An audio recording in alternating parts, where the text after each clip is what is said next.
Okay, we're back on to lagers again. I'm gonna go with Adelbert. Caught my attention. Normally, this brewery, they have a lot of bombers. Bombers are the 22 ounce, 750 milliliters, which is the same as like a fifth of vodka or champagne bottle, wine bottle.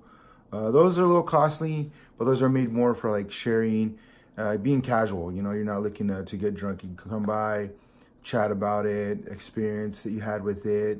It has a good story behind it. Your friends get to try it and then carry on, you know, the tradition of passing it on to somebody else.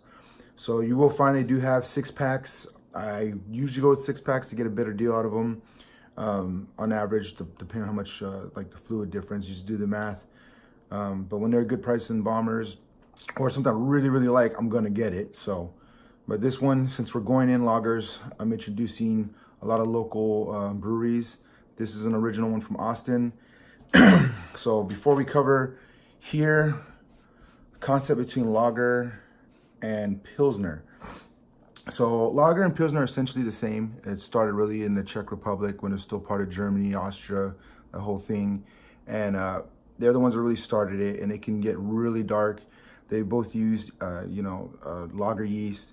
In America, we do have 2 types that we use. I don't know if they do or don't over there. We have some that ferment top area and some that ferment better on the bottom, and they create different things.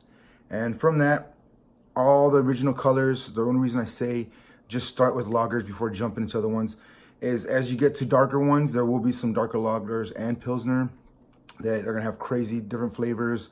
They'll be a little more intense and it's gonna work you up.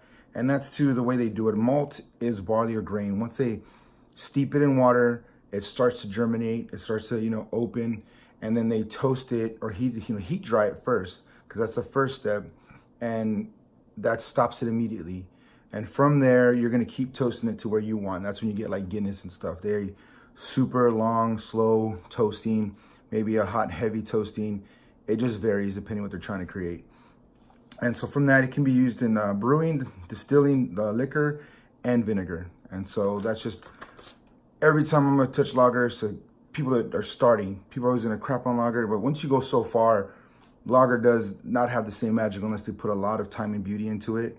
It's still great, it's still like once in a while you'll feel it, you'll miss it. You wanna have like a good one on a hot day, that will happen. But working your way up, this is gonna be your intro to treading lightly onto heavy flavors. So right now, like I said, this is one of the original breweries that started in Austin.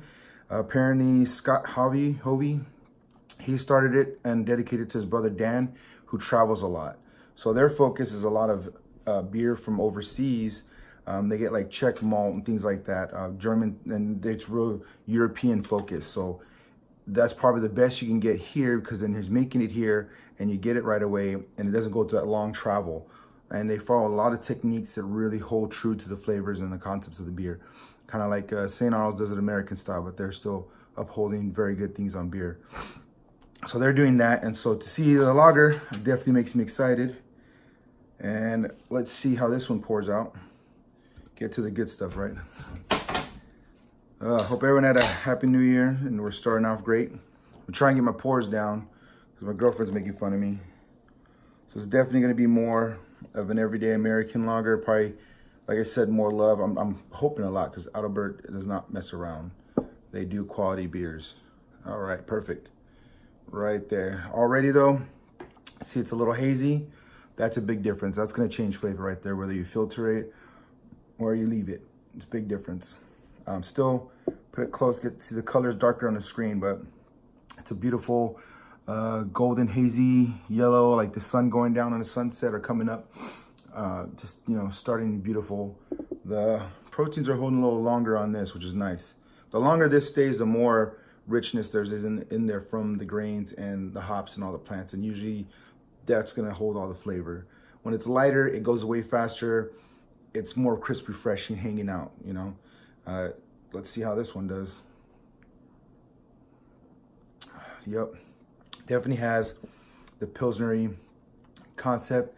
So it's light like a lager, but with the filter, it not being filtered, and probably the type of yeast he uses, you get more of where I start to taste Pilsner.